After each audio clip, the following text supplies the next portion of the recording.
വാർത്തയിലേക്ക് സ്വാഗതം. വേഗതയ്ക്കും അതുപോലെ തന്നെ കൃത്യതയ്ക്കും പേര് കേട്ട ബ്രഹ്മോസ് ക്രൂയിസ് മിസൈലുകൾ രാജ്യാന്തര ആയുധ വിപണിയിൽ ഏറ്റവും അധികം ആവശ്യക്കാരേറുന്ന ചൂടപ്പം പോലെ വിറ്റുപോകുന്ന മിസൈലുകളായി മാറിക്കൊണ്ടിരിക്കുന്നു. കൃത്യമായി അടിക്കേണ്ട സ്പോട്ടിലെത്തി കനത്ത നാശം വിതയ്ക്കാൻ ശേഷിയുള്ള ഇന്ത്യയുടെ ബ്രഹ്മോസ് മിസൈലുകൾ വാങ്ങാൻ അങ്ങനെ വിദേശ രാജ്യങ്ങൾ ഏറെ നാളായി ക്യൂല.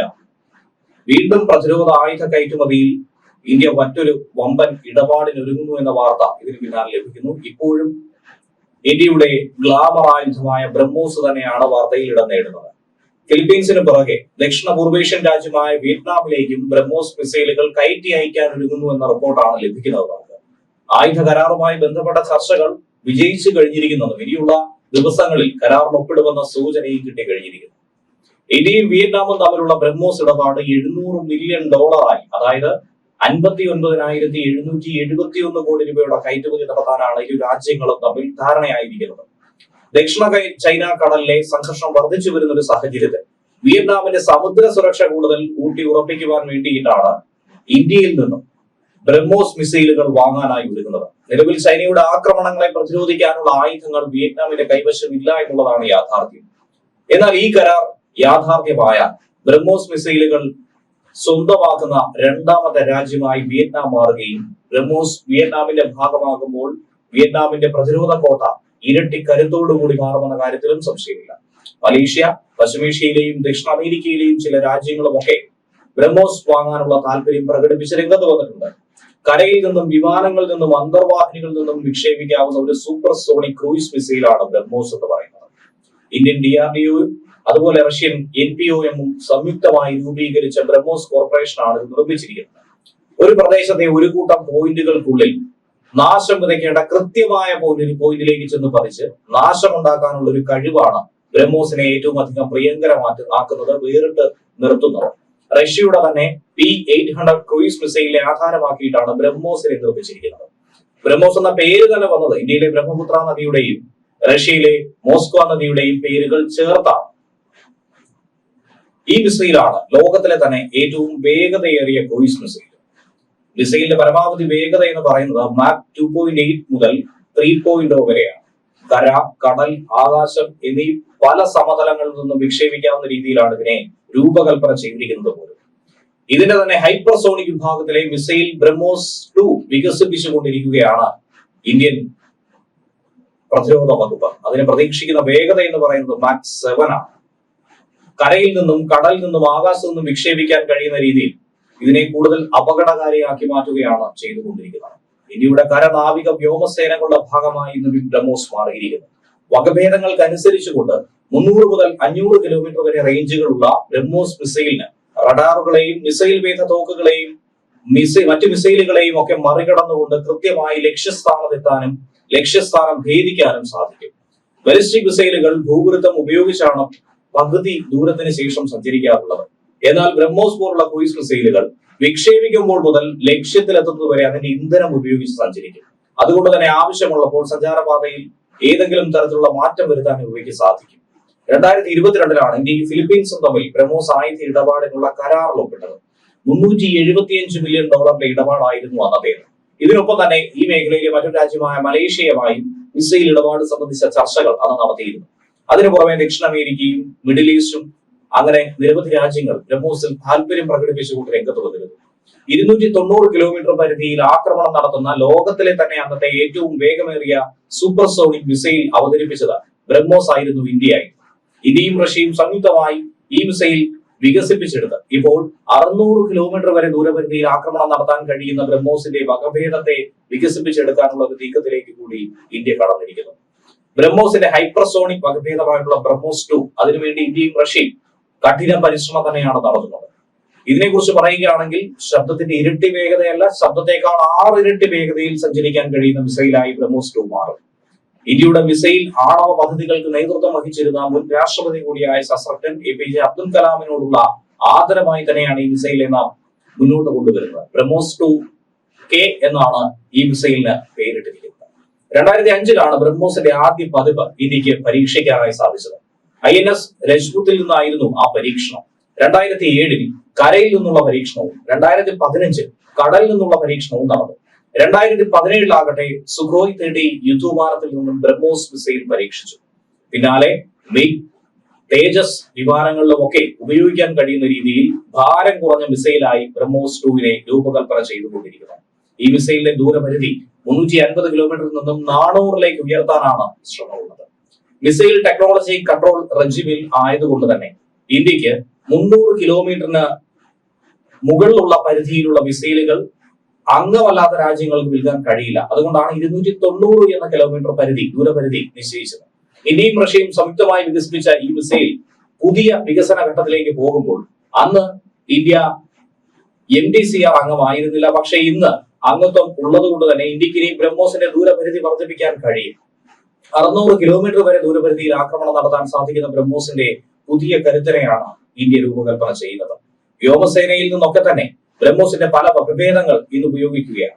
അങ്ങനെ ഇന്ത്യ നിർമ്മിച്ചിരിക്കുന്ന ശബ്ദത്തെക്കാൾ വേഗത്തിൽ കുതിക്കുന്ന, പറപ്പിക്കാൻ ആളുകളുടെ ആവശ്യമില്ലാത്ത, മുങ്ങിക്കപ്പലിൽ നിന്നോ കരയിൽ നിന്നോ വിമാനങ്ങളിൽ നിന്നോ തൊടുക്കാൻ കഴിയുന്ന ഈ മിസൈലിന്റെ 400 കിലോമീറ്റർ അകലെ വരെയുള്ള ലക്ഷ്യസ്ഥാനത്തെത്തി സ്ഫോടനം ഉണ്ടാക്കി നാശം വിതയ്ക്കാൻ കഴിവുള്ള ആ ഒരു ശേഷിയെ തന്നെയാണ് ചൈന അടക്കം ഭയക്കുന്നത്.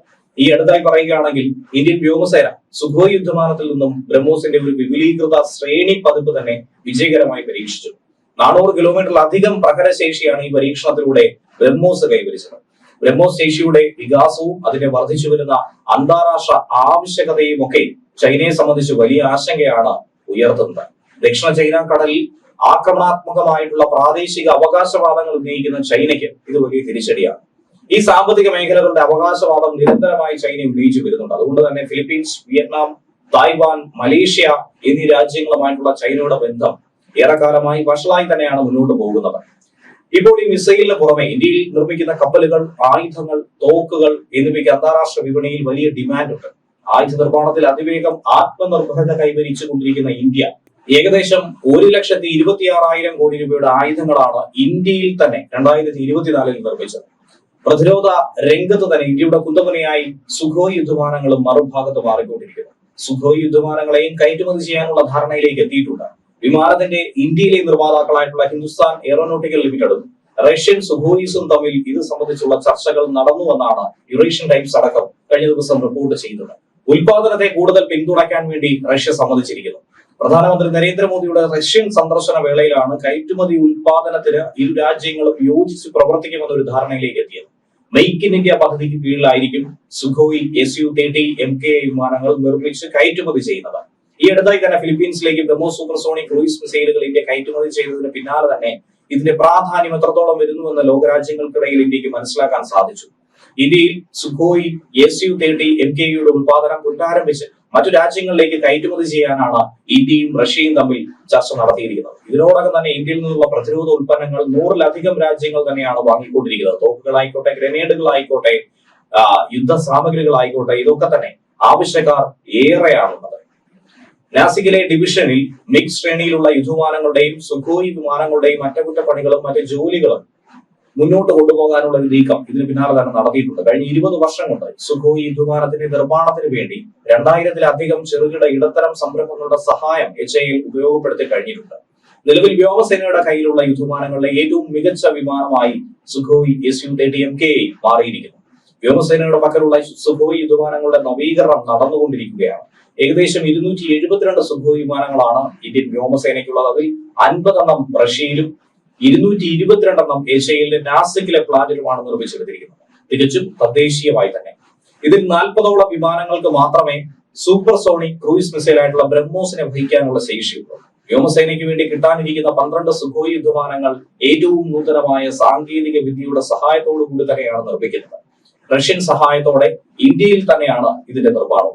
കൂടുതൽ തദ്ദേശീയമായ ഉപകരണങ്ങളും പുതിയ സുഖോയ് Su-30 MKI വിമാനത്തിൽ ഉണ്ടായിരിക്കുമെന്ന ഉറപ്പും കിട്ടുന്നുണ്ട്. ഇന്ത്യൻ നിർമ്മിത ആയുധ സംവിധാനങ്ങളും റഡാറുകളും ഉപയോഗിച്ചുകൊണ്ട് പ്രവർത്തിപ്പിക്കും.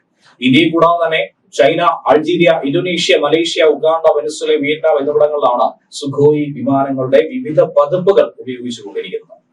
കഴിഞ്ഞ ദിവസം തന്നെ ലോകത്തെ ഏറ്റവും ശക്തമായ സൈനിക രാജ്യങ്ങളുടെ ഒരു റാങ്കിംഗ് പട്ടിക കൂടി പുറത്തു വന്നത് ഏവരും ശ്രദ്ധിച്ചിട്ടുണ്ടായിരിക്കും. ഗ്ലോബൽ ഫയർ പവർ ഇൻഡെക്സ് 2025 എന്ന പട്ടികയാണ് പുറത്തു വന്നത്. അതിൽ 1ാം സ്ഥാനത്ത് എപ്പോഴത്തെയും പോലെ തന്നെ അമേരിക്ക തന്നെയാണ് ഇടം നേടിയിട്ടുള്ളത്. പ്രതിരോധ സാങ്കേതിക വിദ്യ, സാമ്പത്തിക സ്രോതസ്സുകൾ, ലോജിസ്റ്റിക്സ്, ഭൂമിശാസ്ത്രം, തന്ത്രപരമായ സ്ഥാനനിർണയം തുടങ്ങിയ 60ഓളം ഘടകങ്ങളുടെ അടിസ്ഥാനത്തിലാണ് ഏറ്റവും കരുത്തുറ്റ സൈനിക ശക്തികളുടെ പട്ടികയിൽ, ആ റാങ്കിംഗ് പട്ടികയിൽ ഗ്ലോബൽ ഫയർ പവർ ഇൻഡെക്സ് പ്രഖ്യാപിച്ചതിൽ ഒന്നാമതായി അമേരിക്കയ്ക്ക് എത്താൻ സാധിച്ചത്. ഒന്നാം സ്ഥാനത്തുള്ള അമേരിക്കയ്ക്ക് 13,043 സൈനിക വിമാനങ്ങൾ, 1,790 ഫൈറ്റർ ജെറ്റുകൾ, 889 അറ്റാക്ക് എയർക്രാഫ്റ്റുകൾ, 1,002 അറ്റാക്ക് ഹെലികോപ്റ്ററുകൾ ഉൾപ്പെടെ 5,843 ഹെലികോപ്റ്ററുകളും 4,640 ടാങ്കുകളും ഒക്കെയാണ് സ്വന്തമായിട്ടുള്ളത്. അവരുടെ നാവിക സൈബർ യുദ്ധ മികവുകളൊക്കെ തന്നെ സമാനതകളില്ലാതെയാണ്. ഉക്രൈനുമായിട്ടുള്ള യുദ്ധത്തിൽ വലിയ തിരിച്ചടി നേരിട്ടുകൊണ്ടിരിക്കുന്ന റഷ്യ ആകട്ടെ ലോക സൈനിക ശക്തികളിൽ ഇപ്പോഴും 2ാം സ്ഥാനത്ത് തന്നെയാണ്. 4,292 സൈനിക വിമാനങ്ങൾ, 833 ഫൈറ്റർ ജെറ്റുകൾ, 689 അറ്റാക്ക് എയർക്രാഫ്റ്റുകൾ, 5,750 ടാങ്കുകൾ എന്നിവ റഷ്യക്ക് സ്വന്തമായിട്ടുണ്ട്. ലോക സൈനിക ശക്തികളിൽ 3ാം സ്ഥാനം ചൈനയ്ക്കാണ്. 20,35,000 സൈനികർ, 1,221 ഫൈറ്ററുകൾ, 371 അറ്റാക്ക് എയർക്രാഫ്റ്റുകൾ ഉൾപ്പെടെ 3,309 മിലിറ്ററി എയർക്രാഫ്റ്റുകളാണ് ചൈനയ്ക്ക് സ്വന്തമായിട്ടുള്ളത്. 6,800 ടാങ്കുകളുമുണ്ട്. 3,490 സ്വയമായി പ്രവർത്തിക്കുന്ന പീരങ്കി യൂണിറ്റുകളും ഇവർക്ക് സ്വന്തമായിട്ടുണ്ട്. 2,750 മൊബൈൽ റോക്കറ്റ് പ്രൊജക്ടുകൾ എന്നിവയും ചൈനയ്ക്ക് സ്വന്തമാണ്. ദക്ഷിണ ചൈന കടലിൽ ചൈനയുടെ വർദ്ധിച്ചു വരുന്ന സ്വാധീനവും തദ്ദേശീയ ആയുധ വികസനത്തിലെ പുരോഗതിയും ഒക്കെ സൈനിക ശക്തിയെ ഗണ്യമായി വർദ്ധിപ്പിച്ചിട്ടുണ്ട്. പട്ടികയിൽ 4ാം സ്ഥാനത്ത് മറ്റാരുമല്ല, ഇന്ത്യ തന്നെയാണ്. 14,55,550 സൈനികരാണ് ഇന്ത്യക്ക് സ്വന്തമായിട്ടുള്ളത്.